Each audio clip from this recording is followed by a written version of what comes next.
Bonjour à tous, j'espère que vous allez bien. Donc aujourd'hui on se retrouve pour une nouvelle vidéo focus. Donc aujourd'hui on va parler du miel. Parce que le miel, je trouve qu'il n'est pas assez exploité en cosmétique, c'est-à-dire que peu de gens l'utilisent vraiment pur comme ça, alors que c'est vraiment un super ingrédient. Alors moi la première utilisation que je fais du miel, c'est tout simplement en masque. C'est le meilleur masque du monde. En fait, tout simplement, une fois que je me suis nettoyé le visage, j'applique pur du miel. Alors vaut mieux le prendre liquide comme celui-ci, mais vraiment vous l'appliquez pur sur le visage, vous laissez agir un quart d'heure et ensuite vous prenez une petite serviette d'eau chaude, un petit gant de toilette d'eau chaude et vous venez enlever le résidu de miel, parce que ça sert à rien de venir rincer vraiment à l'eau et de frotter, sinon vous allez agresser votre peau. Vous prenez vraiment un gant de toilette d'eau bien chaude et ça va venir fondre et vraiment après vous avez la peau toute repulpée, c'est très agréable. Alors ensuite la deuxième utilisation que j'en fais, c'est dans mes gommages. En fait moi je fabrique mes propres gommages corps moi-même, ça prend 5 minutes, c'est super économique, c'est super écologique. Je prends tout simplement du sucre, donc je reprends tout simplement le marc de café qu'il y a dans le filtre de la cafetière, je mets avec du sucre et je mets 2 bonnes cuillères de miel, je fais un peu au feeling. Et en fait moi dans mes gommages je mets pas d'huile végétale parce que je préfère m'hydrater bien le corps après. Donc je préfère venir gommer la peau correctement sous la douche sans que ma peau soit grasse et ensuite venir mettre de l'huile en sortant de la douche. Et en fait j'utilise pas le marc de café et le sucre seul, sinon ça va venir trop agresser ma peau. Et le miel rend la texture onctueuse, va venir envelopper la peau légèrement sans laisser de film gras, hein, c'est pas comme l'huile végétale, et rendre la peau assez douce. Donc le miel vraiment ça c'est super. Je l'utilise également dans mes bains d'huile.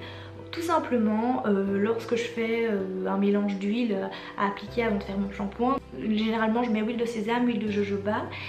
Je tenais à faire un petit point sur les bains d'huile, que ça sert à rien de mettre 10 huiles différentes parce qu'elles ont des vertus différentes. 2 ou 3 huiles maximum, c'est très bien. Donc moi je mets huile de jojoba, huile de sésame et alors je rajoute l'équivalent de miel. J'en applique bien sur mes cheveux, j'évite d'en mettre sur les racines parce que le miel colle quand même, mais j'en mets bien sur les pointes, etc. Alors ça colle, je peux vous le dire. Et ensuite je fais une tresse et je mets le tout dans un chignon comme ça. Je laisse agir toute une nuit ou une heure, que j'enveloppe évidemment dans un plastique pour pas foutre du miel partout parce que je peux vous dire que ça colle bien. Et ensuite je procède à mon shampoing. Et vraiment je sens la différence quand je mets du miel ou pas dans mes bains d'huile. Ça rend les cheveux doux et facile à démêler. Je conseille plutôt ça si vous avez les cheveux bouclés ou crépus, hein. Ne mettez pas du miel dans vos bains d'huile si vous avez les cheveux lisses ou normaux. Vous allez avoir les cheveux tout poisseux, tout collants, même gras à mon avis en sortant de la douche. Mais si vous avez les cheveux comme moi, voilà, très frisés, bouclés ou quoi, je vous le conseille vivement de mettre du miel dans vos bains d'huile. Ça va vraiment venir redessiner vos boucles, hydrater vos cheveux. Donc voilà, faites ça avant de vous laver les cheveux bien sûr, hein. Là faites un bon shampoing après. Moi généralement quand je mets du miel dans les bains d'huile, je fais 2 shampoings pour bien enlever le côté collant. Et voilà, et c'est très agréable. Une utilisation que j'en fais également, ça vous connaissez certainement, c'est quand j'ai mal à la gorge ou quand je sens que je vais avoir un début de rhume ou quoi. Je prends une cuillère à café de miel et alors dessus je mets une goutte d'huile essentielle de tea tree.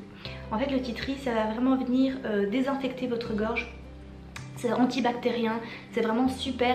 Par exemple, je sais bien que mon papa avait une angine et il a fait ça 3 à 4 fois par jour, vraiment mettre une cuillère de miel avec du tea tree dessus. Ça a disparu en 2-3 jours, c'était vraiment miraculeux. En plus le miel c'est connu, c'est un très grand cicatrisant.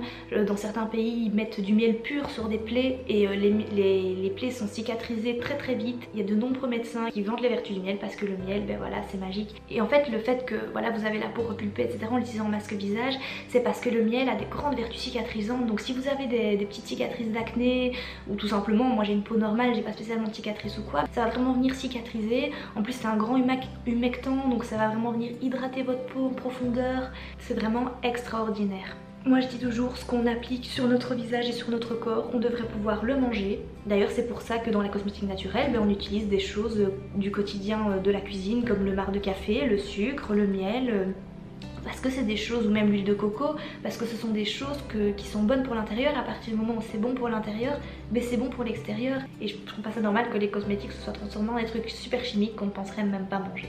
Alors vous allez me dire, le miel, voilà, les véganes, tout ça, mais en fait moi j'utilise du miel du village à côté de chez moi, donc ça c'est super cool. Il y a un petit apiculteur chez qui on va chercher le miel, donc ça c'est génial, le côté local. Voilà tout simplement pour mes petites utilisations du miel. Alors vous allez me dire, c'était tout. Je trouve qu'on sait déjà faire pas mal de choses en cosmétique avec juste quelque chose qu'on trouve dans ces placards. En plus l'odeur du miel, sont super bons, on est d'accord. J'espère que cette vidéo sur le miel vous aura plu et que ces petites vidéos focus vous plaisent bien. Donc on se retrouve sur Instagram et sur les réseaux sociaux. À la prochaine!